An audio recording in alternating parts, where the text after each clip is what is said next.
Hello friends, स्वागत है मेरे YouTube channel AB technical classes में और मैं हूं भावेश बारसकर। टर्नर फिटर और मशीनिस्ट के 60 plus previous year question paper में से आज हम इस वीडियो में और एक क्वेश्चन पेपर को सॉल्व करेंगे। इसके पहले भी मैंने एक क्वेश्चन पेपर को सॉल्व कराया है। अगर आपने उस वीडियो को नहीं देखा है तो मैंने उसकी लिंक डिस्क्रिप्शन बॉक्स में दी हुई है, आप वहाँ पर जाके वीडियो को देख सकते हैं। मैं आपको विश्वास दिलाता हूँ कि मेरे हर वीडियो से आपको कुछ न कुछ सीखने को ज़रूर मिलेगा, तो इसलिए वीडियो को अंत तक के देखिए। तो चलिए आज का वीडियो स्टार्ट करते हैं। इसरो एलपीएससी का यह क्वेश्चन पेपर है, टेक्नीशियन बी का टर्नर ट्रेड का है। 23 फरवरी 2020 को यह पेपर हुआ था। इसमें टाइमिंग था 2 घंटे का और जो मैक्सिमम मार्क थे वो 300 थे और इसमें टोटल नंबर ऑफ क्वेश्चन 75 थे। प्रत्येक क्वेश्चन 4 नंबर का था। तो चलिए क्वेश्चन देखते हैं।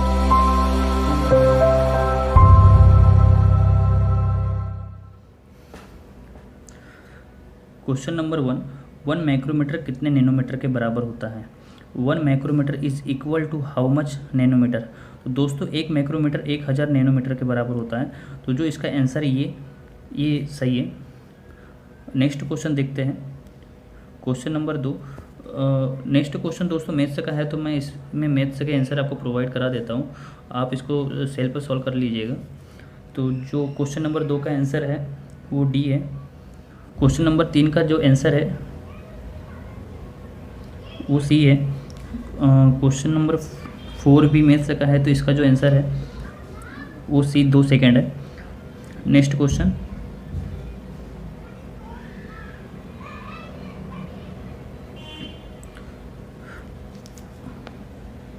क्वेश्चन नंबर 5 सामग्रियों को काटने हेतु सही कटिंग टूल पदार्थ श्रृंखला चुनें जिसमें वे बेहतर गर्म कड़ापन प्रदर्शित करते हैं। Select the right sequence of cutting tool material in which the exhibit better hot hardness. दोस्तों इसमें जो कटिंग टूल के जो गुण होता है हॉट हार्डनेस का, हॉट हार्डनेस को रेड हार्डनेस भी कहते हैं। रेड हार्डनेस जब कोई कटिंग टूल कटिंग करता है तो वह कितने टेम्परेचर तक के अपनी कटिंग क्षमता को बनाए रखता है, उसे रेड हार्डनेस कहते हैं। कि कितने, जैसे कोई कटिंग टूल कटिंग कर रहा है तो उसमें हीट उत्पन्न होती है, उसके बाद में एक टेम्परेचर के बाद में कटिंग टूल कटिंग करना बंद कर देता है, तो उस पॉइंट को रेड हार्डनेस कहते हैं। यह एक कटिंग टूल का बहुत ही इंपॉर्टेंट गुण होता है, जो हर कटिंग टूल मटेरियल में यह गुण पाया जाता है। तो इसमें 4 मटेरियल है, एक कार्बाइड है, एक हाई स्पीड स्टील है, एक कार्बन ओपरन स्टील है और एक सिरामिक है। तो इसमें हमको बताना है कि जो सबसे अच्छा जिसमें रेड हार्डनेस का गुण होता है वो उसके बाद में उससे कम वाला, उसके बाद में उससे कम वाला। तो जो इसमें सिरामिक है वो सबसे ज़्यादा सिरामिक की रेड हार्डनेस होती है, उसके बाद में कार्बाइड की रेड हार्डनेस होती है, उसके बाद में हाई स्पीड स्टील की, और सबसे जो कम होती है वो होती है कार्बन उपकरण स्टील। तो जो ये वाला ऑप्शन हमको बी ऑप्शन में मिल जाता है, तो इसका जो बी ऑप्शन है वो बिल्कुल सही है। नेक्स्ट क्वेश्चन देखते हैं। नेक्स्ट क्वेश्चन दोस्तों धातु वाले चैप्टर से हैं। स्टेनलेस स्टील मिश्र धातु स्टील है जिसमें निम्नलिखित तत्वों का न्यूनतम 12% मौजूद है। Stainless steel are alloy steel which essentially contain minimum 12% of the following element. दोस्तों इस क्वेश्चन में कहा गया है कि स्टेनलेस स्टील में कम से कम 12% तक के कौन से एलिमेंट्स को हम रख सकते हैं। तो जो स्टेनलेस स्टील एक एलॉय स्टील है जो निकिल और क्रोमियम से मिलकर बना होता है, जिसमें जो निकिल होता है वो 8% तक के होता है और जो क्रोमियम होता है वो होता है 18% तक के। तो दोस्तों निकल को तो हम 12% तक के रख ही नहीं सकते क्योंकि वो नॉर्मल कंडीशन में खुद 8% होता है, लेकिन जो क्रोमियम है वो 18% स्टेनलेस स्टील में होता है, तो इसको हम मिनिमम 12% तक के रख सकते हैं।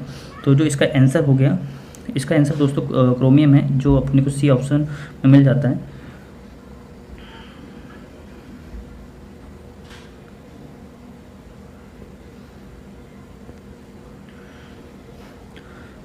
नेक्स्ट क्वेश्चन में है स्टील के तापानुशीतन एनेलिंग निम्नलिखित नतीजे नहीं देता है। Annealing of steel does not provide the following result. दोस्तों इसमें कहा गया है कि जो एनेलिंग जो प्रक्रिया होती है वो कौन सा रिजल्ट नहीं देता। एनेलिंग एक हीट ट्रीटमेंट का एक प्रोसेस है जिसमें स्टील को सॉफ्ट करके या मृदु बना के उसमें मशीनिंग एबिलिटी को बढ़ाया जाता है ताकि वो किसी भी स्टील की मशीनिंग की जा सके, उसे एनेलिंग प्रोसेस कहते हैं। तो इसमें हमको बताना है कि एनेलिंग प्रोसेस के बाद में कौन से स्टील में कौन सा गुण नहीं होता है। तो दोस्तों देखते हैं ऑप्शन ये है स्टील को मृदु बनाना और तन्यता सुधारना, softness steel and improve ductility. तो एनेलिंग की वजह से ये गुण आता है। पूर्व प्रक्रिया द्वारा उत्पन्न आंतरिक प्रतिबल को कम करना, तो ये बिल्कुल सही है, क्योंकि एनेलिंग के बाद जो अगर किसी स्टूल की हीट ट्रीटमेंट करते हैं उसमें कुछ अगर एनेलिंग प्रक्रिया करते हैं तो उत्पन्न जो आंतरिक प्रतिबल या जो कुछ उसमें जो गुण आ जाते हैं तो उसको कम इसको एनेलिंग प्रक्रिया से किया जाता है। नेक्स्ट ऑप्शन देखते हैं, स्टील के कड़ेपन को बढ़ाना, increase the hardness of steel. तो दोस्तों ये वाला जो गुण है एनेलिंग प्रक्रिया द्वारा कभी भी स्टील की हार्डनेस को नहीं बढ़ाया जाता है। स्टील की हार्डनेस को हम हार्डनिंग प्रक्रिया के द्वारा बढ़ाते हैं। तो जो इसका जो ऑप्शन है ये जो सी है ये बिल्कुल गलत है, क्योंकि एनेलिंग से ये वाला स्टील की हार्डनेस नहीं बढ़ा देते, तो स्टील की हार्डनेस बिल्कुल नहीं बढ़ती है। तो इसका जो आंसर हो गया वो सी है, क्योंकि स्टील की हार्डनेस हार्डनिंग प्रक्रिया द्वारा बढ़ाई जाती है। नेक्स्ट क्वेश्चन देखते हैं, क्वेश्चन नंबर 8, इनकानेल की संरचना में उस उपस्थित तत्व का मुख्य प्रतिशत है। The major percentage of the element present in the composition of inconel is. दोस्तों इनकोनेल एक एला स्टील है, ये निकिल, क्रोमियम और आयरन से मिलकर बना होता है। इसमें जो मेन एलिमेंट होता है वो निकिल होता है। जैसे हाई स्पीड स्टील में टंगस्टन एक मेन एलिमेंट होता है, उसी प्रकार इनकोनेल एला स्टील में निकिल एक मेन एलिमेंट है। तो इसका जो आंसर है वो सी है, निकिल। नेक्स्ट क्वेश्चन देखते हैं,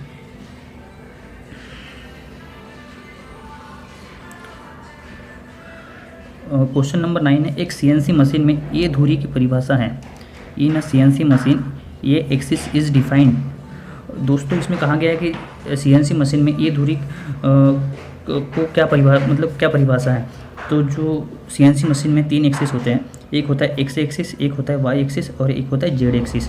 तो दोस्तों जो ABC एक्सिस होते हैं ए, बी और सी एक्सिस, ये एक्स वाई और जेड एक्सिस के समानांतर होते हैं।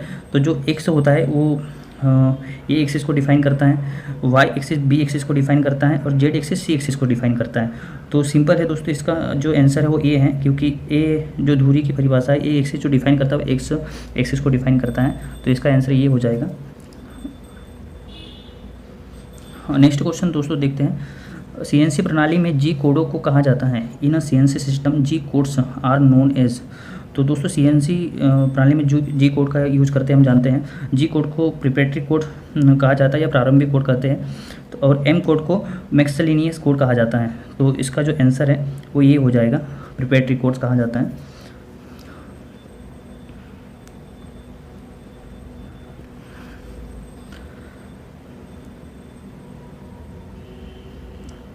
नेक्स्ट क्वेश्चन दोस्तों, प्लग गेज का उपयोग होता है। Plug gauge is used for.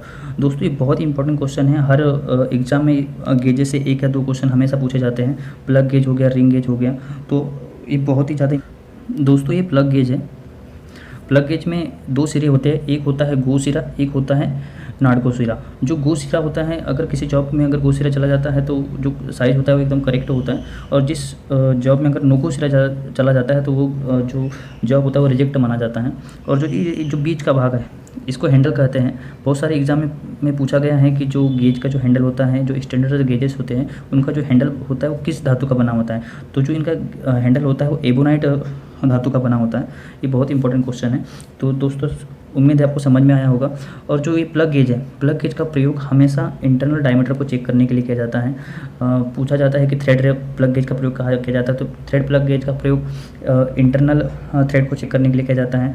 और जो टेपर प्लग गेज होता है उसका प्रयोग इंटरनल टेपर को चेक करने के लिए किया जाता है। देखते हैं, जो ए ऑप्शन है measuring inside dimension, measuring inside dimension.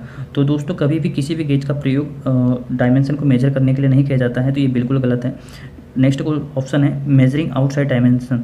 तो दोस्तों आउटसाइड डायमेंशन को मेजर करने के लिए प्लग गेज का प्रयोग किया जाता है, नहीं चेक करने के लिए किया जाता है। प्लग गेज का प्रयोग इंटरनल डायमीटर को चेक करने के लिए किया जाता है। तो नेक्स्ट ऑप्शन देखते हैं, कंपेयरिंग इनसाइड डायमेंशन। तो दोस्तों ये जो ऑप्शन है, प्लग गेज का प्रयोग इनसाइड डायमीटर को चेक करने के लिए या कंपेयरिंग इनसाइड डायमेंशन के लिए किया जाता है। तो जो ये सी ऑप्शन है ये बिल्कुल सही है। और लेकिन हम नेक्स्ट ऑप्शन में पढ़ते हैं, कंपेयरिंग आउटसाइड डायमेंशन। दोस्तों जो कंपेयरिंग आउटसाइड डायमेंशन है, इस डायमेंशन को चेक करने के लिए रिंग गेज का प्रयोग किया जाता है, लेकिन हमको प्लग गेज के बारे में पूछा गया है, तो इसका जो ऑप्शन है ये सी है। उम्मीद है आपको ये वाला क्वेश्चन कुछ हद तक समझ में आया होगा। नेक्स्ट क्वेश्चन है, तन्यता सामग्री के मशीनिंग के लिए रेक कोण का प्रकार है। What type of rake angle is suitable for machining ductile material. दोस्तों डक्टाइल मटेरियल के लिए जो कटिंग टूल पे जो रेक कोण बना होता है वो कौन सा रेक कौन होता है। तो जो रेक कौन होता है वो 3 प्रकार का होता है। एक पॉजिटिव रेक एंगल होता है, एक नेगेटिव रेक एंगल होता है और एक होता है जीरो रेक एंगल। लेकिन तीनों रेक एंगल का काम जो होता है वो अलग अलग होता है। जो डक्टाइल और जो सॉफ्ट मटेरियल होते हैं उनके लिए पॉजिटिव रेक एंगल का प्रयोग किया जाता है। नेगेटिव रेक एंगल का प्रयोग जो ब्रिटल होते हैं, हार्ड मटेरियल होते हैं, उनके लिए नेगेटिव रेक एंगल का प्रयोग किया जाता है। और जो जीरो रेक एंगल होता है उसका प्रयोग पीतल के लिए किया जाता है। तो ये जो हमको इस क्वेश्चन में डक्टाइल मटेरियल के बारे में पूछा है, तो इसका जो ऑप्शन ये है ये बिल्कुल सही है, क्योंकि डक्टाइल मटेरियल के लिए पॉजिटिव रेक एंगल का प्रयोग किया जाता है। निम्नलिखित में से कौन सा H7G6 फिट है? H7G6 is which of the following fit? बहुत ही इंपॉर्टेंट क्वेश्चन है दोस्तों, क्योंकि हर एग्जाम में इससे ये क्वेश्चन है, इससे रिलेटेड इस टाइप के क्वेश्चन बहुत पूछे जाते हैं। 1 या 2 क्वेश्चन आपको हर पेपर में या हर दूसरे पेपर में आपको मिल जाएंगे। और मैं आपको इसको बहुत ही सिंपल वर्ड में इसको मैं बताने की कोशिश करूँगा ताकि ज़्यादा आपको डिफिकल्ट नहीं हो जाए। ऐसा कुछ भी नहीं है इसमें। आप इसके अलावा भी आप कोई भी, जैसे इसमें H7G6 है, इसके अलावा मैं आपको ऑप्शन भी दूंगा। बहुत ईजी है ये। जो H7 है और G6 है दोस्तों, जो कैपिटल वर्ड होता है वो होल को इंडिकेट करता है और जो स्मॉल वर्ड होता है वो सॉफ्ट को इंडिकेट करता है, शायद आपको पता होगा। तो इन दोनों के बीच में H7 और G6 ये जो हमको दिया है, इनके बीच में हमको फिट बताना है। तो जो फिट होती है वो 3 प्रकार की होती है। क्लियरेंस फिट होती है, एक इंटरफेरेंस फिट होती है, एक होती है ट्रांजिशन फिट।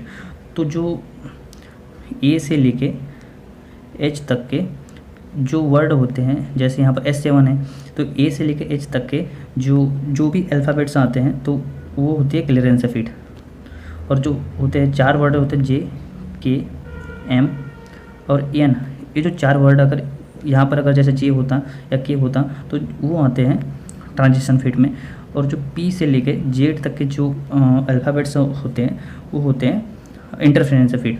ये हमेशा सिर्फ एक छोटी सी ट्रिक है, इसके ऊपर ही मैं आगे चल के वीडियो बनाऊंगा ताकि आपको अच्छे से एक्सप्लेन कर सकूं। लेकिन इसको अभी मैं बहुत ही कम समय में आपको समझाने की कोशिश कर रहा हूं। उम्मीद है आपको समझ में आ रहा होगा। तो दोस्तों ए से लेकर H तक अगर यहाँ पर जैसे J होता H7 J6 तो वो ट्रांजिशन फिट हो जाती, लेकिन यहाँ पर हमको दिया है H7G6। तो H7G6 किसके बीच में आ रहा है? A to H। A to H कौन सी फिट आती है? Clearance fit. तो जो इसका आंसर कौन सा हो जाएगा? ये। जैसे अगर वो पूछता कि H7R6 तो ये कौन सी फिट हो गई दोस्तों? P और Z के बीच में कौन सा? P और Z के बीच में ये वाला वर्ड आ रहा है R6। तो R6 क्या, R किसके इसमें आता है? Interference fit. तो इस फिट में कौन सा हो गया? ये वाला ऑप्शन बी। इस टाइप से जैसे अगर H7K6 अगर ये वाला अगर ऑप्शन अगर ये वाला फिट हमको पूछ लेते कि इसमें किस प्रकार की फिट है, तो इसमें किस प्रकार की फिट है मुझे कमेंट्स में ज़रूर लिख के बताइएगा, ताकि आपको समझ में आ रहा है कि नहीं आ रहा, मुझे एक हिंट मिल जाएगा। क्योंकि आपका सपोर्ट ही मुझे मोटिवेट करेगा ताकि मैं नेक्स्ट वीडियो और अच्छे से बेहतर बना सकूं। तो चलिए नेक्स्ट क्वेश्चन देखते हैं। निम्नलिखित में से कौन सा उपकरण बोर में अवकर्तित व्यास का सटीक मापन के लिए उचित है? इंग्लिश में देखते हैं। Which of the following measuring instrument is best suited precisely measure end undercut dimension in a bore? दोस्तों कहाँ है कि कोई बोर है, ये जॉब है और ये इसके अंदर एक होल है, इस होल के अंदर एक अंडरकट कटा हुआ है। तो दोस्तों अंडरकट जो होता है ये जॉब है कोई, इसमें होल है, इसके अंदर कोई अंडरकट कटा हुआ है। तो इस अंडरकट को चेक करने के लिए कौन से मेजरिंग टूल का प्रयोग किया जाता है? तो दोस्तों अंडरकट को चेक करने के लिए इंटरनल डायल कैलिपर गेज का प्रयोग किया जाता है। तो जो इसका ऑप्शन हो गया, इसका ऑप्शन बी बिल्कुल सही। नेक्स्ट क्वेश्चन देखते हैं। 15 नंबर का क्वेश्चन है। निम्नलिखित में से कौन सा ISO मानक के अनुसार एक ओडी टर्निंग उपकरण शंक है? Which one of the following is an OD turning tool shank as per ISO standard? दोस्तों जो टर्निंग टूल होल्डर होता है, जो उसके शंक होते हैं, एक स्टैंडर्ड इसमें बनी होती है, उसकी जैसे लंबाई चौड़ाई एक फिक्स स्टैंडर्ड में दी हुई होती है और उसको स्पेसिफाई किया जाता है। मैं आपको एग्जाम्पल के थ्रू आपको बताने की कोशिश करूँगा ताकि आपको और अच्छे से उसको समझ में आ जाए। और इसमें जो ऑप्शन जो है उसको मैं अच्छे से आपको एक्सप्लेन। दोस्तों यह एक टूल होल्डर का स्पेसिफिकेशन है, इसको देखिए। जो टूल होल्डर होता है, जो इसका स्पेसिफिकेशन होता है वो 9 ब्लॉक में दिया जाता है, जो अलग अलग वर्ड अलग अलग चीज़ को इंडिकेट करते हैं। तो उसी प्रकार जो हमको ऑप्शन दिया है उससे हम कंपेयर करेंगे। पहले इसको समझने की कोशिश करते हैं। जो पहला वर्ड होता है वो टाइप ऑफ क्लैंपिंग देता है, जो सी है उसमें कुछ और वर्ड होगा। तो इसमें जो पहला वर्ड है वो टाइप ऑफ क्लैंपिंग है, इसमें सी टाइप का है। जो दूसरा वर्ड है वो शेप ऑफ इंसर्ट, कि उसमें किस प्रकार के इंसर्ट को हम यूज़ कर सकते हैं। जैसे इसमें स्क्वायर है, वो हो सकता है कि दूसरा इसमें हम ट्रेंगुलर या फिर 80 डिग्री वाला या 75 डिग्री वाला इंसर्ट यूज़ कर सकते हैं। तो इसमें जो सेकंड वाले ब्लॉक में शेप ऑफ इंसर्ट को इंडिकेट किया जाता है। और थर्ड जो ब्लॉक होता है उसमें स्टाइल ऑफ टूल होल्डर, जैसे इसमें 75 डिग्री जो अल्फ़ाबेट पी है वो 75 डिग्री को शो करता है। और नेक्स्ट ब्लॉक है क्लियरेंस एंगल। जो नेक्स्ट ब्लॉक है वो क्लियरेंस एंगल को शो करता है। जो अगर एन है तो 0 डिग्री को शो कर रहा है। उसमें और कुछ भी हो सकता है, जैसे पी है या कुछ भी हो तो हो सकता है। उस ऑप्शन में हम देखेंगे उसमें कौन सा ऑप्शन है। इसमें एन है तो ये 0 डिग्री को इंडिकेट कर रहा है। और जो नेक्स्ट ब्लॉक है 5th नंबर का, वो राइट हैंड कटिंग करेगा या फिर लेफ्ट हैंड कटिंग टूल है उसको इंडिकेट करता है। हो सकता है कि हमको अगर left hand cutting tool holder की ज़रूरत है तो इसमें ये ला सकता था। यहाँ पर राइट हैंड कटिंग टूल को इंडिकेट कर रहा है। और जो नेक्स्ट ब्लॉक है 6 नंबर का, वो है सेंक की हाइट, कि जो सेंक है, जैसे ये सेंक है तो इसकी हाइट कितनी है, तो ये इसको इंडिकेट कर रहा है। और जो नेक्स्ट ब्लॉक है 7 नंबर का, वो है सेंक की विड्थ, कि जो इसकी विड्थ है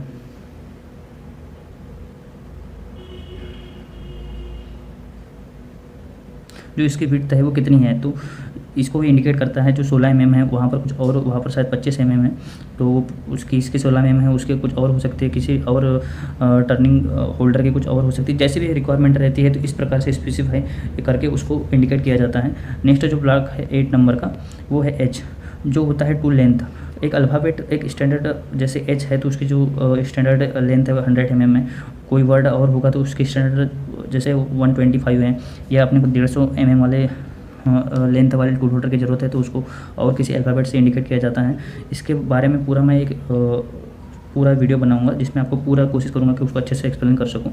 जो नेक्स्ट वाला जो सबसे लास्ट में होता है वो इंसर्ट साइज को इंडिकेट करता है। जैसे इसमें 9 mm है तो जो सबसे लास्ट वाला होता है वो इंसर्ट साइज को इंडिकेट किया जाता है। उम्मीद है कि आपको इससे कुछ ना कुछ थोड़ा बहुत समझ में आया होगा। तो जो इस क्वेश्चन है इसका आंसर बी है, ठीक। और इसमें जो पूरा जो डिटेल दी हुई है, जैसे ये जो सबसे वाला जो ये इंसर्ट साइज है, इसमें जो एम है ये टूल होल्डर की लेंथ है।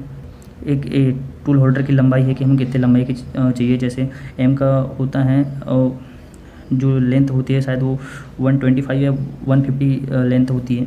ये जो 25 है इस सिंक की हाइट और सिंक की विड्थ है। ये आर जो हो गया, ये आर हो गया कि राइट हैंड टूल होल्डर चाहिए हमें। और जो इस टाइप से जैसे मैंने आपको बताया ये पूरा इसको स्पेसिफाई करता है। तो जो इसका इस क्वेश्चन का जो आंसर है वो बी है। नेक्स्ट क्वेश्चन देखते हैं दोस्तों। नेक्स्ट क्वेश्चन है, उपकरण की ऊपरी सतह से चिप के सरकने की क्रिया से जब उपकरण में घिसाई होती है और इस प्रकार उस पर अवतल प्रभाव बनाती है तो इस प्रकार की घिसाई को कहते हैं। दोस्तों हम जानते हैं कि जब कोई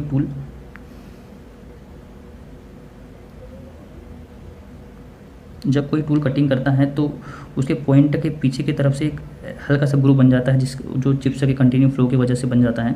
तो उसको क्या कहते हैं, जैसे ये ग्रूव है उसको क्या कहते हैं, इस क्वेश्चन में पूछा गया है। तो दोस्तों उसको क्रेटर वियर कहा जाता है, क्योंकि वो टॉप सरफेस से बनते हैं। हमने अक्सर देखा होगा जब भी हम कटिंग करते हैं तो टॉप सरफेस पे एक हल्का सा ग्रूव बन जाता है या एक अवतल सतह बन जाती है, तो उसको क्रेटर वियर कहा जाता है। तो जो इसका ऑप्शन है वो सी है।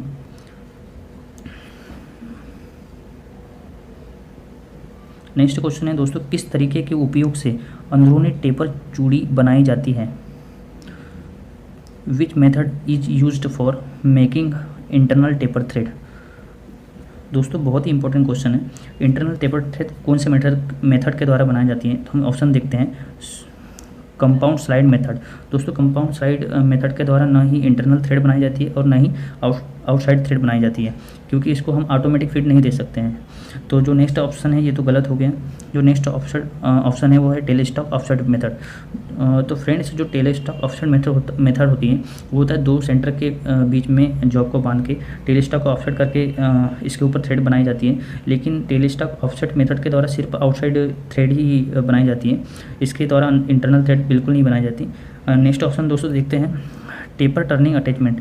तो दोस्तों ये वाला जो ऑप्शन है बिल्कुल सही है, क्योंकि टेपर टर्निंग अटैचमेंट के द्वारा हम इंटरनल और आउटर दोनों प्रकार के थ्रेड बनाई जा सकती है। तो जो ये वाला ऑप्शन है बिल्कुल सही है, सी।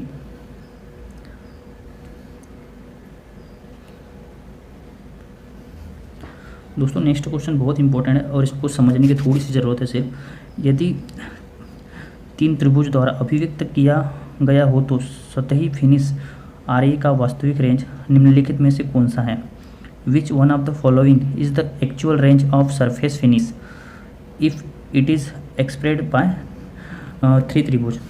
दोस्तों ये है रफनेस वैल्यू जो 0.025 से 50 माइक्रोन तक के होता है, और ये है रफनेस ग्रेड जिसको हम रफनेस ग्रेड के द्वारा दर्शाते हैं, जो N1 से N12 तक के 12 होते हैं। और ये है सिम्बॉल्स, जैसे N1 से N3 तक के जो हम फोर्थ त्रिभुज के द्वारा सरफेस फिनिश को इंडिकेट करते हैं कि इसमें किस माइक्रोन तक के सरफेस फिनिश है। और ये है 3 त्रिभुज जो N4 से लेकर N6 तक के हैं। उसके बाद में N8 से N10 तक के 2 त्रिभुज होता है। उसके बाद में N10 से N11 तक के एक त्रिभुज द्वारा। और ये है रफ सरफेस, बिल्कुल रफ सरफेस जो N12 होता है। तो दोस्तों हमको तीन त्रिभुज के बारे में पूछा गया है कि जो तीन त्रिभुज होते हैं वो किस प्रकार के सरफेस फिनिश को इंडिकेट करते हैं, कितने माइक्रोमीटर वाले जो सरफेस फिनिश होती है उसके द्वारा इंडिकेट करते हैं।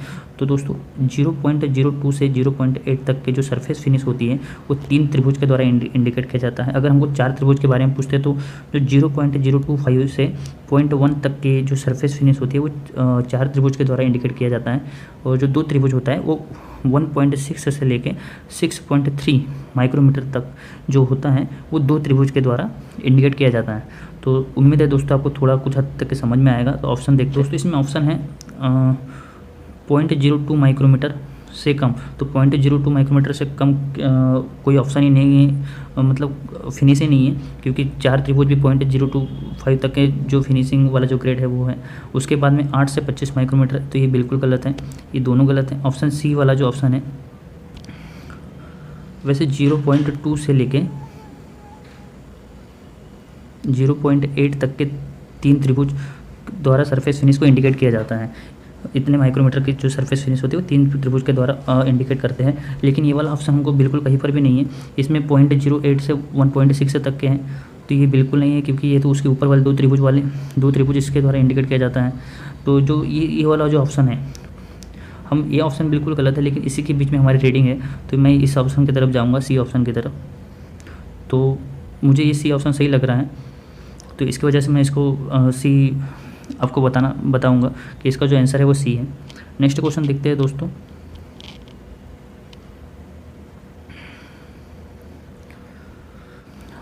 नीचे दिए गए एक 10 mm व्यास के ट्विस्ट बर्मा में x के तकरीबन मान क्या होगा?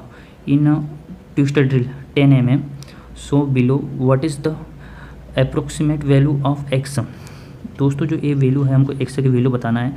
तो ये जो वैल्यू है वो, ये जो ड्रिल होता है, आपने ड्रिल देखा होगा, ये ड्रिल होता है, ये ड्रिल का पॉइंट है, तो हमको इसकी हाइट बताना है।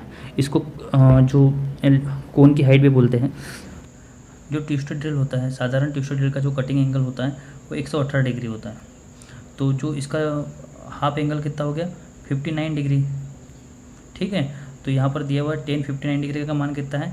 1.66 mm, ठीक है।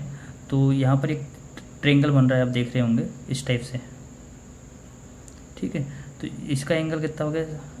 59 डिग्री हाफ एंगल जो होता है, क्योंकि ट्विस्टेड ड्रिल का जो पॉइंट एंगल होता है 118 डिग्री होता है, ये 118 हो गया, इसका हाफ एंगल 59 डिग्री हो गया, और यहाँ पर 59 डिग्री का मान दिया हुआ है अपने को, ठीक है। तो और यहाँ से लेके यहाँ तक के कितना हो गया? 5 mm, क्योंकि जो ड्रिल का साइज़ है वो 10 mm है। तो सेंटर से लेके इस लाइन तक के जो ये हो गया साइज, जो साइज होगा वो होगा हाफ, क्योंकि हाफ अगर पूरे ड्रिल का व्यास अगर 10 mm है तो उसका हाफ कितना हो जाएगा? 5 mm। तो ये कितना हो गया? 5 mm, ठीक है। तो अपने को निकालना कितना है, ये x, ठीक है, x से निकालना है। तो सीधा सीधा हो गया टेन थीटा ऑब्लिक लंब बटे आधार होता है ना। हमने ट्रिग्नोमेट्री में पढ़ा है कि टेन थीटा बराबर होता है लंब बटे आधार, ठीक है। तो टेन थीटा का मान तो हमको पता है 1.6 है, 1.6 टेन थीटा का मान हो गया, इक्वल जो लंब है उसका मान है 5 mm और अपॉन x का मान हमको निकालना है। तो x इधर चला गया तो ये 5/1.6, तो ये 3.01 अप्रोक्स इतनी रीडिंग आती है। तो इसका जो सही आंसर है वो बी है। तो इसका आंसर बी आ गया। और एक मेथड है जिसके द्वारा मतलब नॉर्मली हम निकालते हैं, अगर ये वाली रीडिंग अगर नहीं भी देते हो तो फिर भी हम निकाल सकते हैं। तो दोस्तों इसका बहुत ही एक सिंपल फार्मूला होता है, ये होता है 0.03 × d। ये किसी भी इसमें आप अप्लाई कर सकते हो, चाहे कोई भी व्यास क्यों ना हो। तो ये जो व्यास है हमको 10 mm का पूछा है, तो इसमें हम 10 रख देंगे, 0.3 × 10। तो ये जो हमारा ऑप्शन आ गया वो बी सही, एकदम 3 बिल्कुल सही है, x की वैल्यू 3 आ जाएगी। इसका जो ऑप्शन है बी बिल्कुल सही है। लेकिन अगर किसी क्वेश्चन में हमको पूछ लेता है कि 20 mm व्यास के जो ड्रिल होता है उसकी जो x वैल्यू या कोन की जो हाइट है वो कितनी होगी, तो उसकी जो कोन की हाइट होगी कितनी होगी, 0.3 × 20। तो 20 कितनी हो जाएगी, इसकी हो जाएगी 6, है ना। जैसे इसी प्रकार किसी भी अगर साइज वाले ड्रिल का, अगर किसी भी व्यास के ड्रिल का अगर आपको कोन हाइट या इस प्रकार का सिंबल देके अगर x की वैल्यू पूछी जाती है, तो उसकी जो वैल्यू 0.3 × d, ये जो फॉर्मूला है, ये जो है इसमें आप उस ड्रिल के व्यास का मान रख के आप सिंपल मेथड से इसका मतलब आंसर आप मालूम कर सकते हैं। दोस्तों नेक्स्ट क्वेश्चन है, एक नट के संपूर्ण घूर्णन 360 डिग्री पर द्विआरंभी चूड़ीदार शाफ्ट पर घूमता है और वह 10 mm दूरी तय करता है, निम्न में से कौन सा सही है। A nut on the double start thread shaft rotate at one complete revolution 360 degree and it moves 10 mm distance, which one of the following is correct। दोस्तों इसमें पूछा है कि कोई बोल्ट है,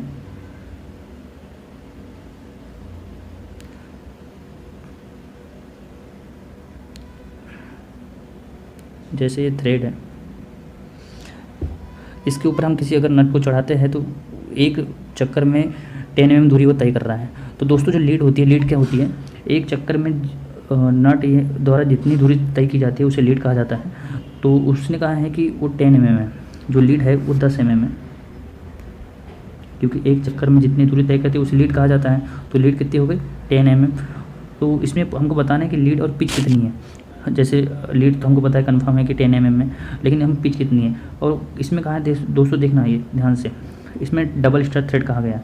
तो जो लीड होती है वो पिच लीड होती है, जो लीड होती है, लीड बराबर होता है पिच इंटू स्टार्ट की संख्या। इसमें डबल स्टार्ट है, हमको निकालना है पिच। तो पिच कितनी हो जाएगी, लीड की आधी। तो अगर लीड 10 है तो पिच कितनी हो जाएगी डबल स्टार्ट थ्रेड में, आधी हो जाएगी। तो 10 का आधा कितना, 5 हो गया। तो अपनी लीड है 10 और जो पिच है वो हो गई 5। तो इसमें ऑप्शन में देखते हैं ये वाला ऑप्शन कहाँ पर है, ये देखिए जो ऑप्शन डी है, वो ऑप्शन डी में हमको मिल रहा है जो पिच है 5 mm, जो लीड है वो 10 mm। तो जो डी ऑप्शन है वो बिल्कुल सही है और बहुत ही सिंपल क्वेश्चन है ये वाला, क्योंकि डबल स्टार थ्रेड में पूछा गया कि एक नट एक चक्कर में 10 mm दूरी तय करता है। तो जो 10 mm एक चक्कर में जो दूरी तय होती है उसे लीड कहा जाता है। और डबल स्टार थ्रेड बोला है तो जो लीड हो गई 10 mm हो गई और लीड का जो आधा है वो 5 mm हो गया। तो पिच हमारी 5 mm हो गया। तो इसका जो ऑप्शन है वो डी बिल्कुल सही है, इसमें कोई कन्फ्यूजन नहीं है।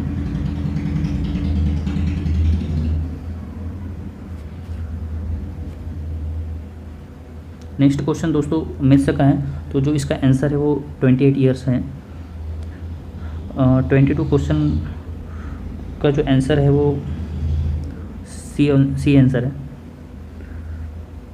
नेक्स्ट क्वेश्चन देखते हैं दोस्तों।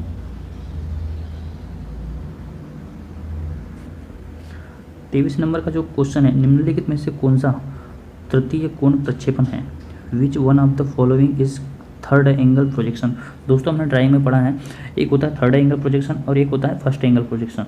ठीक है। जो थर्ड एंगल प्रोजेक्शन का जो सिंबल होता है वो इस प्रकार से होता है, ये सिंबल होता है थर्ड एंगल प्रोजेक्शन का जो सिंबल होता है वो ये होता है, ऑप्शन बी। नेक्स्ट क्वेश्चन देखते हैं दोस्तों, 24 नंबर का क्वेश्चन है, एक बाह्य माइक्रोमीटर mm मापन के लिए का उपयोग करके टर्निंग के बाद शाफ्ट के व्यास का मापन होता है। नीचे थिम्बल और बेरल रीडिंग दिया गया है, शाफ्ट का व्यास क्या है। दोस्तों यहाँ पर एक माइक्रोमीटर में एक रीडिंग दी हुई है, हमको रीडिंग बताना है कि वो रीडिंग कितनी है। तो एक शाफ्ट का व्यास चेक करने के बाद में जो इसमें रीडिंग है वो देखते हैं। तो हमको पता है कि जो माइक्रोमीटर का जो लिस्ट काउंट होता है वो 0.01 mm होता है, 0.01 mm होता है। और जो स्लीव होते हैं उसके ऊपर जो डिवीज़न होते हैं वो एक डिवीज़न का जो मान होता है 0.5 होता है। तो इसमें देखते हैं कितने डिवीज़न ओपन है। एक मेन डिवीज़न का मान 1 mm होता है और एक सब डिवीज़न का मान होता है 0.5। तो इसमें जो ऊपर वाले जो डिवीज़न है वो मेन डिवीज़न है, तो इसमें 11 में ये 10 ये हो गए और एक नेक्स्ट वाला वो हो गया 11, तो 11 मेन डिवीज़न है, ठीक है। और उसके बाद में एक देखिए ये जो हाफ है, एक ये जो हाफ है, ये जो है वो एक हाफ ओपन है, तो इसका कितना हो गया, उसका जो मान होता है वो 0.5 होता है। तो स्लीव के ऊपर जो कितने डिवीज़न खुले हैं उसका कितनी रीडिंग हो गई 11.5। अब थिम्बल को देखते हैं,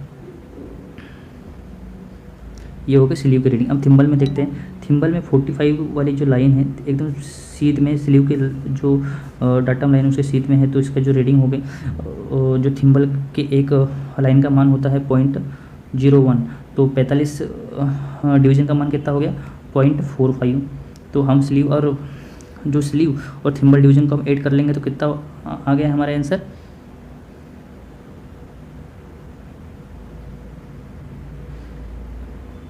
हमारा आंसर कितना आ गया, ये हो गया 11.95, जो हमको बी ऑप्शन में मिल जाता है। तो जो इसका आंसर है बी ऑप्शन बिल्कुल सही है।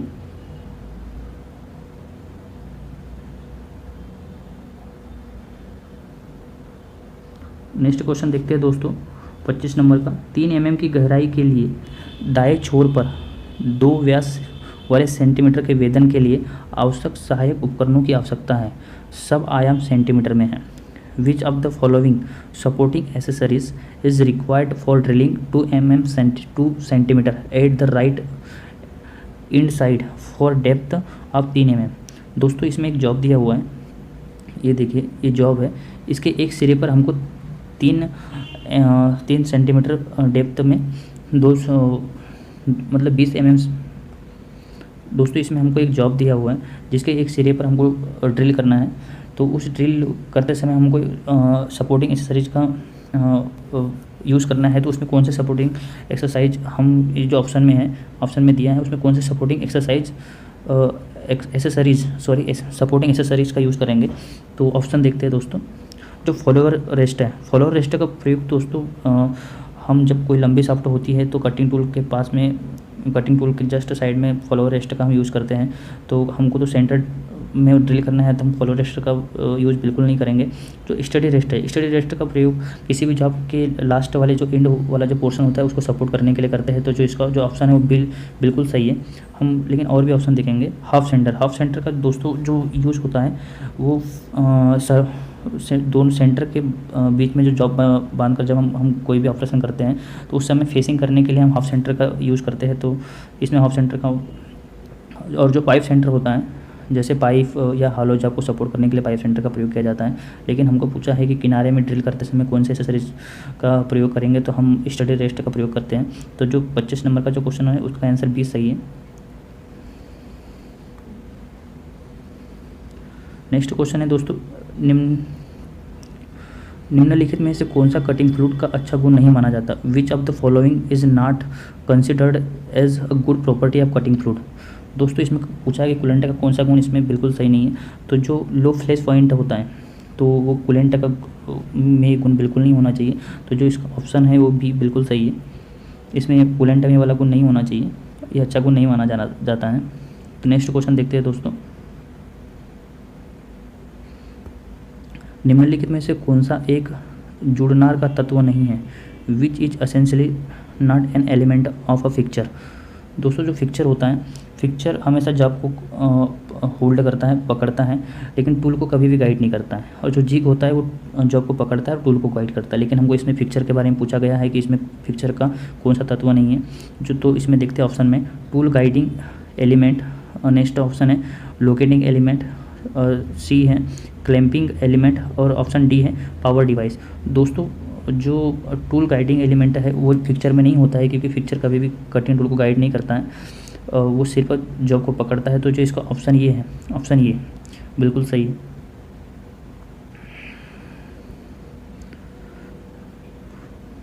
नेक्स्ट क्वेश्चन है दोस्तों, 1.5 mm पिच की चूड़ी को बनाने के लिए एक सेंटर लेथ में एक सामान्य गियर ट्रेन का उपयोग किया जाता है। यदि ड्राइवर गियर में परिकलित मान से 5 टीथ कम हो तो प्राप्त चूड़ी की पिच है। A simple gear train is used in a center length to machine thread of pitch 1.5 mm. If the driver gear is having 5 teeth lesser than that of the calculated value, then the pitch of produced thread. दोस्तों इसमें कहा गया है कि अगर हम किसी machine में अगर हमको कोई पिच की थ्रेड काटना है और उसमें जो ड्राइवर गियर है हमको आवश्यकता जिस टीथ वाले गियर की है उससे 5 टीथ कम है, तो किस प्रकार की पिच कटेगी? एक तो ज़्यादा कटेगी और एक तो या फिर कम कटेगी, क्योंकि जो हमें रिक्वायरमेंट जो रिक्वायर्ड पिच है, जैसे हमको 1 mm पिच की जो थ्रेड काटना है, लेकिन हमको जो गियर के दांते 60 होना चाहिए, उसमें 55 दांते वाला ये गियर हम लगाते हैं। तो इस टाइप ये क्वेश्चन का कहने का मतलब है, तो उसमें किस प्रकार की कटेगी? तो दोस्तों अगर ड्राइवर गियर में दांतें कम होती है तो उसमें हमेशा जो पिच होती है वो कम पिच करते हैं, जो रिक्वायर्ड पिच होती है उससे कम ही करते हैं। इसमें 1.5 है तो 1.5 से कम पिच वाली थ्रेड कटेगी। अगर जो ड्रिवन गियर है, ड्रिवन गियर में अगर दांतें कम रहते हैं तो ज़्यादा पिच की, अगर जैसे 1.5 वाली जो पिच है तो उससे ज़्यादा पिच की थ्रेड कटती। तो जो इसका ऑप्शन बी है वो बिल्कुल सही है।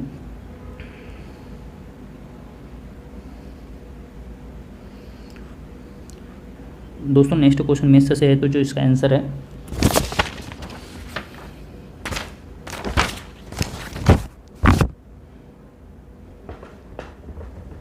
इसका आंसर 14 kg है।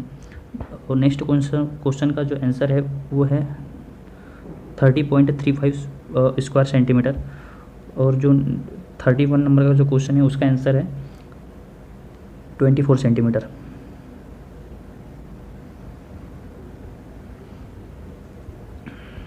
नेक्स्ट क्वेश्चन देखते हैं दोस्तों, निम्न में से कौन सा धातु नहीं है? Which of the following is not a metal? Option में है एल्यूमिनियम, पारा, ग्रेफाइट और ब्रॉन्ज। तो दोस्तों इसमें से हम जानते हैं कि जो ग्रेफाइट है वो धातु नहीं है, इसमें बाकी सभी धातु है, जैसे एल्यूमिनियम एक धातु है, पारा भी धातु है और ब्रॉन्ज भी धातु है। तो जो इसका ऑप्शन है वो सी बिल्कुल सही है। नेक्स्ट क्वेश्चन देखते हैं दोस्तों, CNC मशीनों के लिए निम्नलिखित में से कौन सा सही नहीं है? Which one of the following is not true of CNC machine? हमको बताना है कि CNC मशीन में इसमें कुछ CNC मशीन से रिलेटेड दिया हुआ, तो उसमें से कौन सा CNC मशीन के लिए गलत है, या वो CNC मशीन काम नहीं करती है, या CNC मशीन के द्वारा काम नहीं किया जा सकता हो। ऑप्शन देखते हैं कि जटिल प्रोफाइल बनाया जा सकता है, तो बिल्कुल सही है, CNC मशीन के द्वारा जटिल प्रोफाइल बनाया जा सकता है। हाई रिपीटेबिलिटी, ये भी बिल्कुल सही है, हम एक ही प्रकार के जॉब को हम बार बार बना सकते हैं, तो ऑप्शन बी भी सही है। कम सेटअप समय, और जो ऑप्शन डी है हाई प्रोडक्टिविटी, जो उच्च उत्पादकता, CNC मशीन का प्रयोग ही मास प्रोडक्शन के लिए किया जाता है, तो जो ऑप्शन डी है वो भी बिल्कुल सही है। ऑप्शन ए, ऑप्शन बी और ऑप्शन डी बिल्कुल सही है, लेकिन जो ऑप्शन सी है वो कम सेटअप समय, जो CNC मशीन में जो सेटिंग का जो समय होता है सिर्फ वही एक उसका एक लूज पॉइंट है, तो जो उसका ऑप्शन है वो सी, ये बिल्कुल करेक्ट है, क्योंकि CNC मशीन में सेटिंग के लिए ही सिर्फ टाइम लगता है। एक बार अगर सेटिंग हो जाए तो उसके बाद में कंप्लीट वो जब तक जितने जॉब बनाना है उसी साइज के वो बना सकते हैं, लेकिन सेटिंग के लिए हमको अधिक टाइम लगता है। तो ये इसका एक प्रकार का लॉस ही है, तो ये इसका ऑप्शन सी है।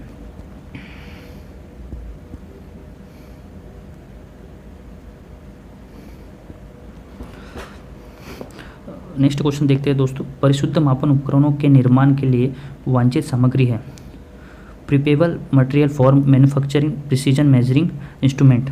दोस्तों इसमें कहा गया है कि जो प्रिसीजन मेजरिंग टूल होते हैं, जैसे माइक्रोमीटर हो गया, वर्नियर कैलिपर हो गया, या गेजेस वगैरह हो गए, या जो भी या डायल वगैरह हो गए, वो किस मेटल के बने होते हैं। तो हम जानते हैं कि जो प्रिसीजन मेजरिंग टूल होते हैं वो इनवर स्टील के बने होते हैं, तो इसका ऑप्शन ये बिल्कुल सही है। एक वर्नियर कैलिपर की परिशुद्धता निम्न के बराबर होती है। Accuracy of vernier caliper is equal to, दोस्तों किसी भी इसमें वर्नियर कैलिपर के बारे में पूछा है, किसी भी मेजरिंग टूल की जो शुद्धता होती है उसके जो लिस्ट काउंट होते हैं उसके बराबर होती है। हम जानते हैं क्योंकि किसी भी मेजरिंग टूल का जो लिस्ट काउंट होता है वही उसका शुद्धता कहलाती है। जैसे वर्नियर कैलिपर के जो लिस्ट काउंट है वो होता है 0.02, तो इसकी जो एक्यूरेसी है वो लिस्ट काउंट ही है। तो जो इसका ऑप्शन है ये बिल्कुल सही है। नेक्स्ट क्वेश्चन, निम्न में से कौन सा मापन उपकरण नहीं है? Which one of is not a measuring instrument. हमको दोस्तों इसमें बताना है कि कौन सा मेजरिंग इंस्ट्रूमेंट नहीं है। वर्नियर कैलिपर बिल्कुल मेजरिंग इंस्ट्रूमेंट है। डेप्थ माइक्रोमीटर भी मेजरिंग इंस्ट्रूमेंट है। स्टील रूल ये भी एक प्रकार का मेजरिंग इंस्ट्रूमेंट ही है। और जो ऑडले कैलिपर है दोस्तों, ऑडले कैलिपर मेजरिंग इंस्ट्रूमेंट नहीं है। नेक्स्ट क्वेश्चन है दोस्तों, लेफ शू सामग्री का कड़ापन हमेशा होगा। Hardness of left shoe material will always be. तो दोस्तों इसका जो आंसर है वो है कार्य सामग्री के कड़ेपन से कम, lower than the hardness of work material. ठीक है, तो इसका जो आंसर होगा बी बिल्कुल सही है। नेक्स्ट क्वेश्चन देखते हैं दोस्तों। नेक्स्ट क्वेश्चन है, निम्नलिखित में से कौन सा द्विपक्षीय टॉलरेंस है? Which one among the following is a bilateral tolerance. दोस्तों हम जानते हैं कि टॉलरेंस दो प्रकार का होता है, एक होता है यूनिलेटरल और दूसरा होता है दोस्तों बायलेटरल। दो प्रकार का टॉलरेंस होता है दोस्तों, एक होता है यूनिलेटरल और एक होता है बायलेटरल। जो यूनिलेटरल टॉलरेंस होता है वो हमेशा बेसिक साइज के एक ही तरफ दिया जाता है। जैसे ये वाला हो गया, ये यूनिलेटरल टॉलरेंस है, ये जैसे 25 mm बेसिक साइज हो गया तो उसके एक ही तरफ दिया है। और जो बायलेटरल टॉलरेंस होता है वो हम दोनों तरफ दिया जाता है बेसिक साइज के, जैसे प्लस में भी दिया होगा और एक होता है माइनस में भी दिया होगा। तो हमको इसमें बायलेटरल टॉलरेंस के बारे में पूछा है दोस्तों, तो इसमें ऑप्शन देखते हैं। जो ऑप्शन ये है वो बिल्कुल सही है, क्योंकि इसमें माइनस में भी टॉलरेंस दिया हुआ है और प्लस में भी टॉलरेंस दिया हुआ है। क्योंकि बायलेटरल में दोनों तरफ बायलेटरल टॉलरेंस में बेसिक के दोनों तरफ टॉलरेंस दिया जाता है, तो इसका ऑप्शन ये बिल्कुल सही है।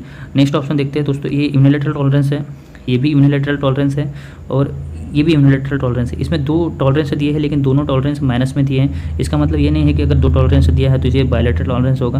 हमको ये देखना है कि माइनस में भी टॉलरेंस होना चाहिए और प्लस में भी टॉलरेंस होना चाहिए। तो ये भी यूनिलेटरल टॉलरेंस है। अगर इसमें जैसे अगर कोई बेसिक साइज 25 mm है और उसमें प्लस में ही दो टॉलरेंस दिए हैं तो दोस्तों वो भी यूनिलेटरल ही टॉलरेंस होता है, क्योंकि वो दोनों टॉलरेंस प्लस में दिए, माइनस में एक भी टॉलरेंस नहीं दिए हैं। अगर माइनस प्लस में जैसे ये वाला टॉलरेंस है तो ये है बायलेटरल टॉलरेंस।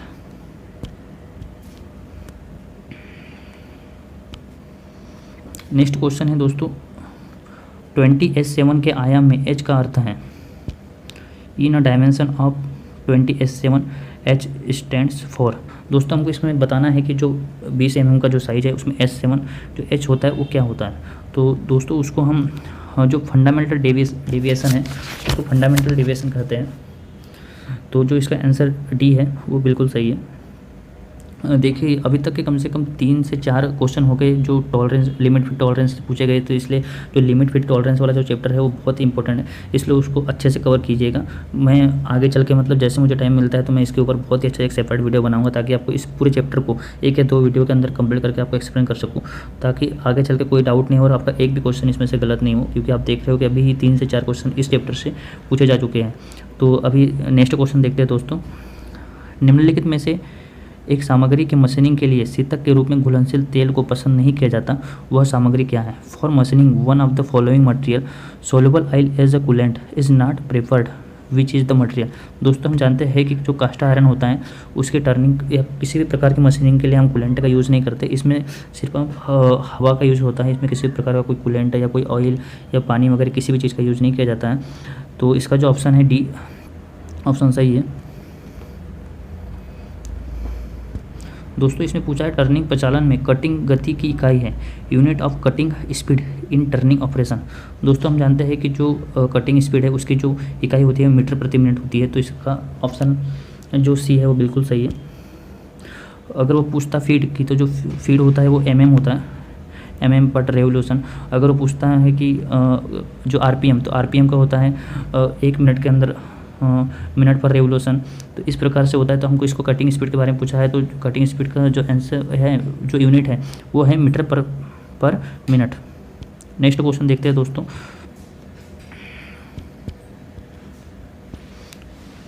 नेक्स्ट क्वेश्चन है, निम्नलिखित में से कौन सा गैर पारंपरिक मशीनिंग प्रक्रिया, विच one of the following is non conventional machining process.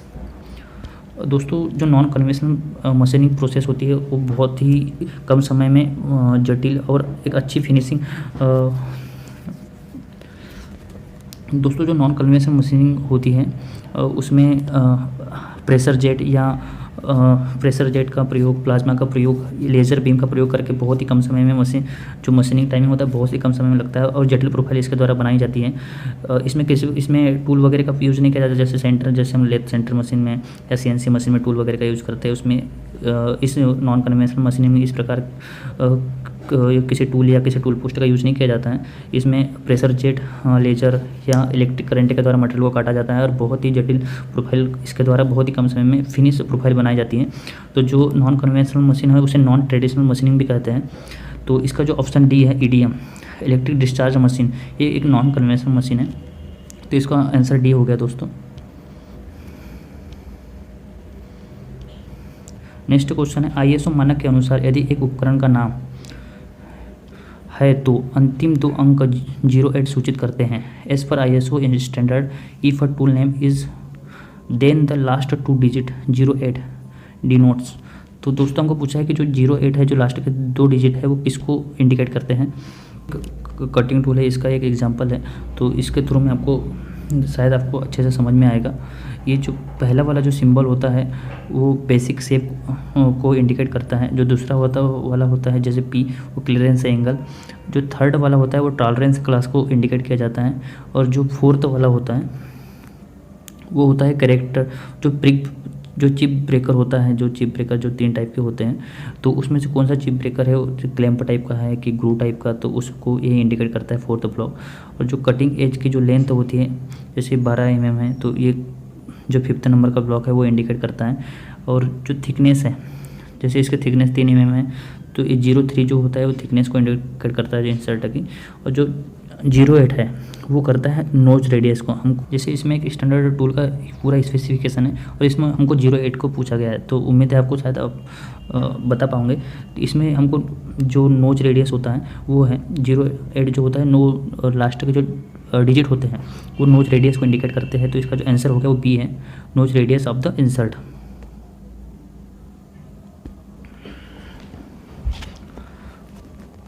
Next question है दोस्तों, मापी गई मात्रा के सही मान के साथ नतीजे को सहमति कहलाती है। Agreement of the result with the true value of the measured quality is called. दोस्तों जो ये क्वेश्चन है, जो इसका आंसर है वो एक्यूरेसी है, क्योंकि जो सही मात्रा में जो नतीजा देता है वो एक्यूरेसी, सिंपल सा जो है वो ये है।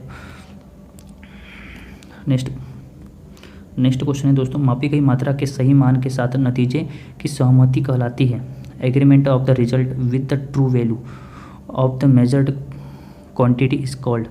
तो ट्रू वैल्यू ऑफ मेजर्ड, दोस्तों जो ट्रू वैल्यू जो सही मान के साथ जो नतीजे की सहमति कहलाती है दोस्तों, वो एक्यूरेसी कहलाती है।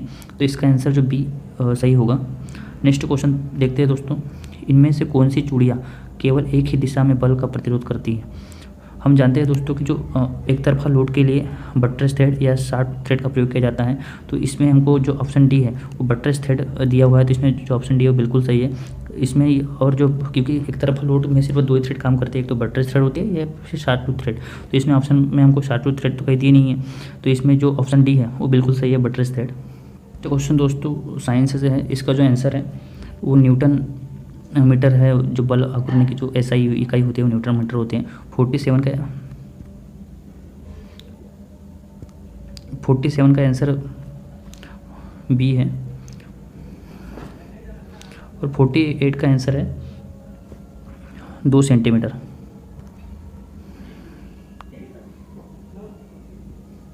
नेक्स्ट क्वेश्चन, यदि एक gear train input gear output gear से अधिक तेज घूर्णन करता है तो गियर ट्रेन को कहते हैं। If the input gear of a gear train rotates faster than the output gear then the gear train is called. दोस्तों इसमें पूछा है कि जैसे जो इनपुट गियर है, मतलब ड्राइवर गियर, ड्रिवन गियर से ज़्यादा स्पीड में घूम रहा है, मतलब जो ड्राइवर गियर होता है वो ड्रिवन गियर को गति देता है, लेकिन ड्रिवन गियर की गति कम हो जा रही है ना। ड्रिवन गियर की गति कम हो जा रही है, मतलब वो बड़ा होगा इसकी वजह से। तो अगर इससे क्या हो रहा है कि गति घट रही है, तो इसमें क्या ऑप्शन में पूछा हमको कि वो गियर ट्रेन क्या कहलाएगी, स्पीड रिड्यूसर, स्पीड इन्हें इस गति बढ़ाने वाला, या फिर स्पीड ब्रेकर, या फिर उपरोक्त में से कोई नहीं। तो जो इसका ऑप्शन है दोस्तों ये गति घटाने वाला, क्योंकि जो ड्राइवर गियर है उसकी स्पीड ज़्यादा है, ड्रिवन गियर की स्पीड कम हो रही है। तो जो इससे क्या हो रहा है कि स्पीड कम हो रही है, तो जो गियर ट्रेन होगी वो क्या कहलाएगी, speed reducer gear train. Next question है, एक बहु प्रारंभिक चूड़ी में पिच पाया जाता है। In a multi start thread the pitch can be found by. तो दोस्तों जो मल्टी स्टार्ट थ्रेड होती है उसमें लीड बराबर होता है, जो लीड बराबर होता है पिच इंटू स्टार्ट की नंबर ऑफ स्टार्ट, है ना। तो इसमें हमको पिच पूछा है कि पिच कितनी होती है, जैसे इसके पहले भी एक क्वेश्चन आया था। तो पिच दोस्तों होती है lead upon number of start. तो ये इसका आंसर हो जाएगा। इसमें देखते हैं कौन सा ऑप्शन सही बैठता है, लीड। तो जो हमारा आंसर ये है, आंसर ये बिल्कुल सही है, क्योंकि lead upon number of start equal pitch होता है। नेक्स्ट क्वेश्चन, निम्नलिखित में से कौन सी चूड़ी के प्रारंभिक शब्दावली से संबंधित नहीं है। Which one among the following is not related to the thread terminology. दोस्तों जो थ्रेड होती है, थ्रेड से रिलेटेड कुछ यहाँ पर टर्म दिए हैं, जैसे बीच में थ्रेड होती है, दो थ्रेड के जो दो चूड़ी होती है उसके बीच की दूरी को हम पिच कहते हैं। इसमें मार्जिन दोस्तों थ्रेड से रिलेटेड बिल्कुल नहीं होता, यह ड्रिल से रिलेटेड होता है। तो जो मार्जिन ऑप्शन है वो बी बिल्कुल गलत है, ये थ्रेड में नहीं पाया जाता है। तो जो इसका आंसर हो जाएगा बी, मार्जिन बिल्कुल सही है। नेक्स्ट क्वेश्चन देखते हैं, 52 नंबर का क्वेश्चन है, पारंपरिक सेंटर लेथ में बैक गियर का उपयोग होता है। Back gear in conventional center lathe is used for. दोस्तों जो बैक गियर होता है, तो ये है back gear mechanism. Back gear mechanism का प्रयोग गति को घटाने के लिए किया जाता है। जैसे ये पुली है, ये पुली जो ड्राइव मोटर होती है, ड्राइव मोटर के द्वारा जो ड्राइव पुली होती है तो उसके द्वारा पुली को चलाया जाता है। उसके बाद में जो ये अगर ये जो सेफ्टी इंजीनियरिंग पिन बोलते हैं इसको, अगर ये पिन को अगर अलग कर देते हैं तो जो स्पेंडल वाला जो गियर होता है तो उसका जो कनेक्टिंग होती है वो हट जाती है, जिसकी वजह से जो स्पेंडल वो घूमता नहीं, सिर्फ पुली घूमती है। तो ये बैक गियर मैकेनिज्म है। इसको जब इस लीवर को जब हम इंगेज करते हैं तो ये वाला गियर चलता है। ये वाला गियर जब रन होता है तो उसके बाद में स्पीड यहाँ पर आती है, तो इस गियर को हम इससे कनेक्ट करते हैं। तो इससे क्या होता है कि गति घट जाती है, क्योंकि छोटे गियर से हम बड़े गियर को चला रहे हैं। तो इससे क्या होगा कि गति घट जाएगी, और उसके बाद में हम इस गियर को चलाते हैं। तो इसकी वजह से क्या होता है, जैसे ये वह कोन पुली को चलाया, उसके बाद में स्पीड यहाँ पर गई, उसके बाद में ऐसी इसके थ्रू यहाँ पर आती है। तो इससे क्या होता है कि इस गियर के थ्रू यहाँ पर एक रिड्यूसर गियर लगे हुए होते हैं बैक गियर मैकेनिज्म में, जिसकी वजह से गति घट जाती है। तो जो इसका ऑप्शन हो गया दोस्तों, ऑप्शन देखते हैं। जो लेथ मशीन में जो बैक गियर मैकेनिज्म होता है उसका प्रयोग गियर की गति को घटाने के लिए किया जाता है। तो इसमें ऑप्शन देखते हैं कौन सा वाला है, reducing spindle speed, increase spindle speed. इसका प्रयोग बैक गियर का प्रयोग इसमें बिल्कुल नहीं किया जाता है। तकली डायरेक्शन चेंजिंग ऑफ स्पिंडल, बिल्कुल नहीं। इंक्रीज फिट बढ़ाने के लिए दोस्तों जो बैक गियर का यूज होता है वो होता है ऑप्शन ये, रिड्यूसिंग स्पिंडल स्पीड को घटाने के लिए बैक गियर मैकेनिज्म का प्रयोग किया जाता है। नेक्स्ट क्वेश्चन देखते हैं दोस्तों, 53 नंबर का क्वेश्चन है, इनमें से किस ज्यामितीय आयाम को डाटम फीचर की आवश्यकता नहीं है। Which one of the geometric dimension does not require a datum feature. दोस्तों हम जानते हैं कि जो डाटम होता है उसी के थ्रू, मतलब जैसे रनआउट किस बेस पे कितना रनआउट होना चाहिए हम जानते हैं। तो जो डाटम फीचर होता है, इसमें पूछा है कि डाटम फीचर किस ज्योमेट्रिक सिंबल में उसके डाटम फीचर की आवश्यकता नहीं है। तो फ्लैटनेस में दोस्तों डाटम फीचर की आवश्यकता नहीं होती, क्योंकि वो खुद ही एक डाटम होता है। तो इसका ऑप्शन डी बिल्कुल सही है।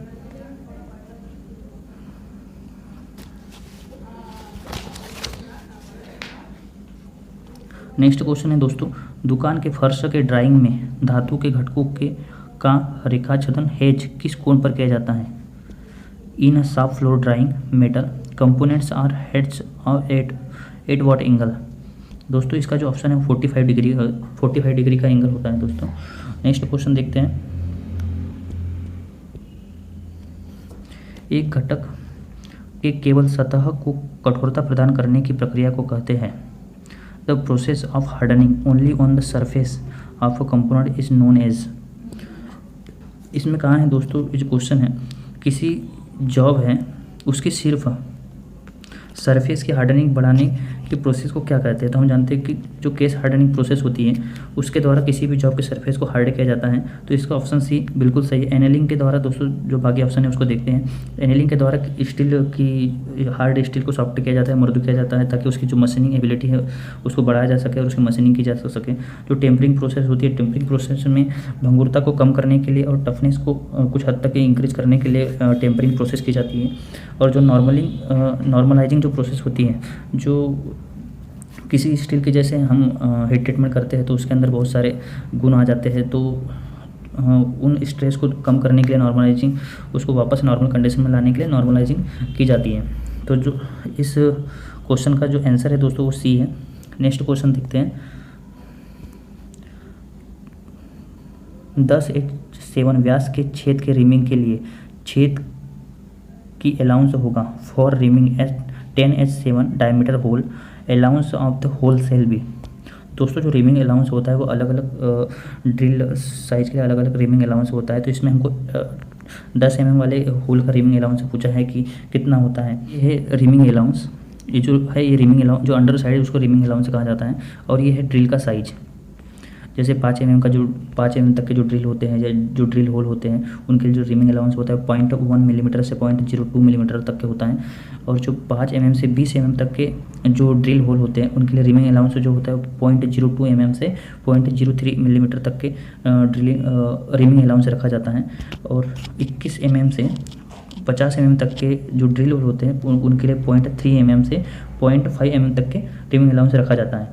और 50 मिलीमीटर से जो अधिक ड्रिल साइज होते हैं उनके लिए 0.5 mm से 1 मिलीमीटर तक के रिमिंग अलाउंस रखा जाता है। तो हमको 210 mm के बारे में पूछा गया है। जैसे अगर किसी क्वेश्चन में अगर 20 mm का पूछता है तो उसके लिए कितना हो जाएगा 0.3।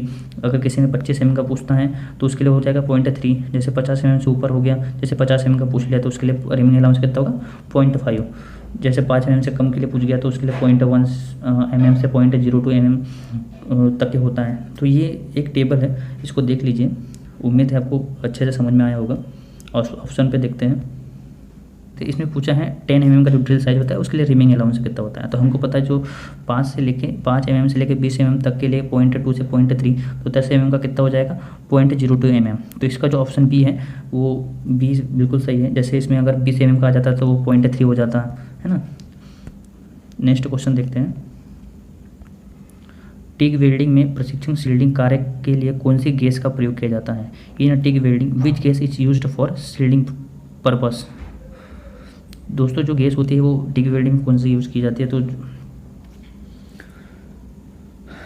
जो टिग वेल्डिंग में जो गैस यूज़ की जाती है वो होती है आर्गन। इसका जो आर्गन गैस यूज की जाती है तो ऑप्शन सी सही है। नेक्स्ट क्वेश्चन है। एक केंद्र लेथ में वर्कपीस के एक घूर्णन में टूल द्वारा तय की गई दूरी को कहा जाता है। In a centre lathe distance moved by the tool in 1 revolution of the workpiece is known as. दोस्तों इसके पहले भी मैंने इसी वीडियो में आपको बताया है कि जो आरपीएम होता है 1 मिनट में जॉब द्वारा जो जितनी राउंड लगाए जाते हैं उसे आरपीएम कहते हैं। जो स्पिंडल स्पीड भी उसी को कहते हैं। जो कटिंग स्पीड होती है 1 मिनट में टूल कितनी दूरी तक के, जैसे ये जॉब है, ये टूल है, तो 1 मिनट में टूल कितनी दूरी तय करता है उसे कटिंग स्पीड कहते हैं। और जो फीड होता है, फीड किसे कहते हैं, एक चक्कर में टूल जितनी दूरी तय करता है उसे फीड कहते हैं। तो दोस्तों हमको इसने पूछा है कि एक वर्कपीस एक बार घूमता है तो उसमें टूल कितनी दूरी तय करता है उसे फीड कहा जाता है। हम जानते हैं, मैंने आपको बताया अभी। तो इसका जो ऑप्शन है वो डी फीड है। ऊष्मा और विद्युत का बेहतरीन चालक कौन सा है। तो इसका ऑप्शन डी चांदी सिल्वर जो होता है ऊष्मा और विद्युत का सबसे अच्छा चालक होता है। तांबा, उसके बाद में फिर कॉपर आता है, फिर निकल, इस टाइप से है। लेकिन सबसे जो बेहतरीन चालक होता है वो होता है सिल्वर। निम्नलिखित में से कौन सी औद्योगिक ढलाई प्रक्रिया लॉट्स वेक्स अवधारणा पर आधारित है? Which of the following is an industrial casting process which is based on lost wax concept? तो जो दोस्तों जो इसका आंसर है इन्वेस्टमेंट ढलाई। आंसर डी सही है। नेक्स्ट क्वेश्चन देखते हैं। सान होनिंग की परिपूर्णता की प्रक्रिया है। Honing is a process of finishing. दोस्तों हम जानते हैं कि होनिंग एक फिनिशिंग प्रक्रिया है। तो ये इसने पूछा है कि किसके लिए यूज़ करते हैं होनिंग प्रक्रिया। तो आउटर डायमीटर के लिए, इनसाइड डायमीटर के लिए, फ्लैट सरफेस के लिए या हेलिकल ग्रुप के लिए। तो जो होनिंग होती है, होनिंग प्रक्रिया का प्रयोग इनसाइड डायमीटर के लिए किया जाता है और जो लेपिंग होती है उसका प्रयोग इनसाइड, आउटसाइड और फ्लैट सरफेस तीनों के लिए करते हैं। लेकिन हमको इसमें होनिंग का पूछा है तो इसका जो आंसर है बी है, क्योंकि होनिंग प्रक्रिया का प्रयोग इनसाइड डायमीटर के लिए किया जाता है। नेक्स्ट क्वेश्चन देखते हैं। एक उपकरण या उसके टुकड़े की परिशुद्धता को जाने पहचाने और प्रमाणित मानक से तुलना करने की प्रक्रिया को कहते हैं। तो process in which accuracy an instrument और piece equipment is compared with a known and proven standard is called. मतलब किसी मेजरिंग टूल या किसी पीस को चेक करने या उसको कंपेयर करने की जो प्रक्रिया होती है क्या कहते हैं? तो उसको कैलिब्रेशन कहते हैं। जो इसका ऑप्शन है वो कैलिब्रेशन, किसी जो इंस्ट्रूमेंट या कोई पीस है उसको दूसरे जो गेजेस, जैसे हम स्लिप गेजेस वगैरह से जो करते हैं उसको कैलिब्रेट किया जाता है। तो इसका ऑप्शन ये सही है। देखते हैं। ग्रेड सेकंड स्लिप गेज का उपयोग होता है। जो BSI के अनुसार दोस्तों स्लिप गेज के 4 ग्रेड होते हैं। BSI के अनुसार दोस्तों जो स्लिप गेज होते हैं उसके 4 ग्रेड होते हैं। जो एक होता है ग्रेड 0, ग्रेड 00, एक होता है 0, एक होता है फर्स्ट और एक होता है सेकंड। तो जो ग्रेड 00 होता है जो सबसे ज़्यादा मतलब शुद्ध कहलाता है, उसका प्रयोग हम रेफरेंस कार्यों के लिए करते हैं। और जो ग्रेड 0 होता है उसका प्रयोग हम इन्फेक्शन कार्यों के लिए करते हैं। और जो ग्रेड फर्स्ट होता है उसका प्रयोग हम टूल रूम में किया जाता है उसका प्रयोग। और जो ग्रेड सेकंड होता है उसका प्रयोग हम वर्कशॉप में करते हैं, वर्कशॉप में किया जाता है। और एक और भी इसका जैसे ग्रेड 0 का प्रयोग ग्रेड 0 के जो गेजेस होते हैं उनको कैलिब्रेट करने के लिए किया जाता है। जो ग्रेड 0 वाले जो गेजेस होते हैं उनका प्रयोग ग्रेड फर्स्ट के गेजेस को कैलिब्रेशन करने के लिए किया जाता है। और जो ग्रेड फर्स्ट होता है उसका प्रयोग ग्रेड सेकंड वाले गेजों को कैलिब्रेट करने के लिए किया जाता है। ये भी एक इसकी मेथड है। और एक ये भी है जैसे कि ग्रेड सेकंड का जो यूज़ होता है, ग्रेड 00 जो होता है उसका होता है रेफरेंस, ग्रेड 0 का होता है इन्फेक्शन, और ग्रेड फर्स्ट का होता है टूल रूम कार्यों के लिए, और जो ग्रेड सेकंड होता है उसका होता है वर्कशॉप। तो हमको इसमें दोस्तों ग्रेड सेकंड स्लिप गेज का उपयोग पूछा है, तो इसका प्रयोग वर्कशॉप बाय ऑपरेटर, जो ऑप्शन ये है वो होता है वर्कशॉप बाय ऑपरेटर, वर्कशॉप में किया जाता है। अगर वो पूछ लेते हैं कि जो ग्रेड फर्स्ट का, तो उसका प्रयोग हम टूल रूम में करते हैं। तो नेक्स्ट क्वेश्चन देखते हैं दोस्तों। 64 क्वेश्चन में से है, तो जो इसका आंसर है वो बी है। नेक्स्ट क्वेश्चन, निम्नलिखित में से किसमें मल्टी स्टार्ट थ्रेड है? Which of the following consist of multi start thread? दोस्तों हमको ऑप्शन दिया है, उसमें से पूछा है कि मल्टी स्टार्ट थ्रेड किस में होते हैं। तो टेल स्टॉक, जो केंद्र लेथ मशीन का जो टेल स्टॉक होता है उसके शाफ्ट के ऊपर मल्टी स्टार्ट थ्रेड तो नहीं होती है। केंद्र जो लेथ मशीन का जो लीड स्क्रू होता है उसके ऊपर मल्टी स्टार्ट थ्रेड नहीं होती है। लेकिन जो फ्लाई प्रेस होती है इसको मतलब कम समय में अप डाउन करने के लिए इसके ऊपर मल्टी स्टार्ट थ्रेड का प्रयोग किया जाता है। तो जो इसका ऑप्शन है, ऑप्शन सी सही है।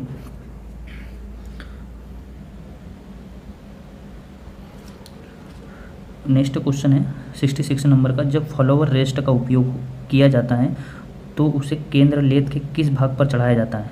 Follower rest when used it is mounted on which part of the central lathe machine? दोस्तों जो फॉलोवर रेस्ट स्टडी होती है उसका प्रयोग उसको हम जो कैरिज होता है उसके ऊपर हम चढ़ाकर मतलब यूज़ करते हैं। और जो फिक्स स्टडी होती है उसको हम पेट पर चढ़ाकर यूज़ करते हैं। तो इसको हमको फॉलोवर रेस्ट के बारे में पूछा गया है, तो इसका जो ऑप्शन है बी वो बिल्कुल सही है। नेक्स्ट क्वेश्चन देखते हैं 67 का, एनोडीकरण की प्रक्रिया है। तो जो एनोडीकरण की जो प्रक्रिया होती है वो होती है एल्युमिनियम कोटिंग। ठीक है दोस्तों, एल्युमिनियम कोटिंग एनो वाली जो प्रक्रिया होती है वो एनोडीकरण कहलाती है। तो इसका ऑप्शन सी सही है। जैसे जो जिंक कोटिंग है उसको गैल्वेनाइजिंग कोटिंग, या टीन कोटिंग है उसको, इसको टीन कोटिंग ही कहते हैं, इसको गैल्वेनाइजिंग। और जैसे ये हो गया जो एल्यूमिनियम, तो इसको एनोडीकरण कहते हैं। तो इसका ऑप्शन सी सही है। नेक्स्ट क्वेश्चन देखते हैं। स्टील में कार्बन की मात्रा बढ़ाने के नतीजे के समानुपाती और increase of carbon content in steel result in.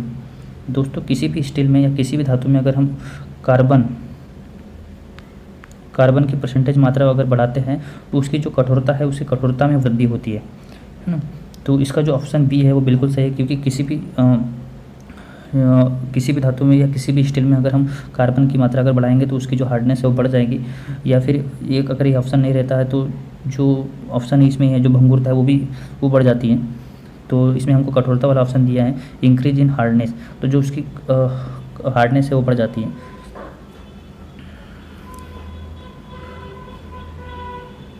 दोस्तों जो नेक्स्ट क्वेश्चन है, स्टील में कार्बन की मात्रा बढ़ाने के नतीजे के समानुपाती increase of carbon content in steel result.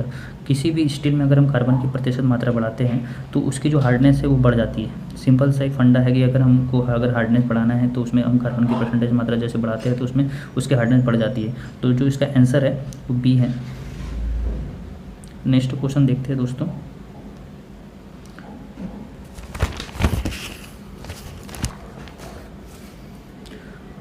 Next question 69 number का जो क्वेश्चन है वो मेंस से है, तो इसका आंसर है ये। 70 नंबर का भी क्वेश्चन मेंस से है, इसका आंसर 70% है।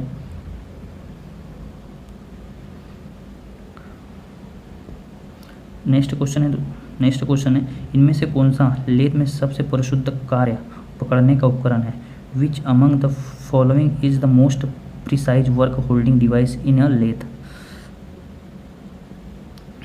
दोस्तों जो लेथ मशीन पे जो कार्य पकड़ा जाता है, जैसे चक, त्रिज्या चक, फोरजा चक, फेस प्लेट के द्वारा, कॉलेट चक के द्वारा और ड्राइंग प्लेट के द्वारा, जिसके द्वारा हम मतलब जॉब को पकड़ते हैं, तो उसमें सबसे परिशुद्ध किसके द्वारा हम जॉब को पकड़ा जाता है। तो इसमें हमको ऑप्शन दिया है एक त्रिज्या चक के द्वारा परिशुद्ध पकड़ा जाता है। फेस प्लेट के द्वारा नहीं पकड़ा जाता। जो ड्राइविंग प्लेट है उसके द्वारा भी मतलब उतने एक्यूरेसी में नहीं पकड़ा जाता है। और जो कॉलेट चक है इसके द्वारा भी परिशुद्ध में किसी भी जॉब को पकड़ा जाता है। जो त्रिज्या चक और कॉलेट दोनों के इसमें, लेकिन जो कॉलेट चक होते हैं वो कंपेयर टू त्रिज्या चक, तो इससे ज़्यादा एक्यूरेसी में कॉलेट के चक के द्वारा हम त्रिज्या चक से ज़्यादा एक्यूरेसी में हम चक से पकड़ते हैं। तो जो इसका आंसर है वो सी आंसर सही है। नेक्स्ट क्वेश्चन देखते हैं। उच्च कार्बन स्टील में कार्बन की प्रतिशत क्या है। What is the percentage of carbon in high carbon steel.